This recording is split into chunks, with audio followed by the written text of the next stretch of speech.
नमस्कार मित्रांनो, आज आपण थंडीमध्ये इडलीचं बॅटर कसं फर्मेंट करायचं आणि इडली कशी करायची ते बघणार आहोत. तर मेथी दाणा आणि तांदूळ उडदाची डाळ 3 तासासाठी भिजवून घ्यायची आहे. नंतर उडदाच्या डाळमधले पाणी कलेक्ट करून घ्यायचे आहे आणि तांदळातले पाणी काढून टाकायचे आहे. मिक्सरच्या पॉटमध्ये तांदूळ ॲड करून पाणी ॲड करून मिक्सरवरती त्याचं बॅटर तयार करायचं आहे आणि ते डब्यामध्ये एका ॲड करायचं आहे. असेच आपल्याला डाळ पण काढून घ्यायची आहे. हे आपल्याला 7 मिनिटांसाठी फेटून घ्यायचं आहे. पीठ चांगल्या पद्धतीने फर्मेंट होण्यासाठी त्यामध्ये एक कांदा ॲड करायचा आहे किंवा 12 तासांसाठी कडक उन्हामध्ये ठेवायचं आहे. तर इथे पीठ आपलं फर्मेंट झालेलं आहे. त्यामधले कांदा काढून घ्यायचा आहे.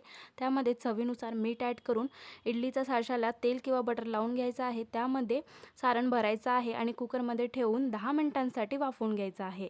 नंतर गरमागरम इडली काढून सांबारसोबत सर्व्ह करायचं आहे.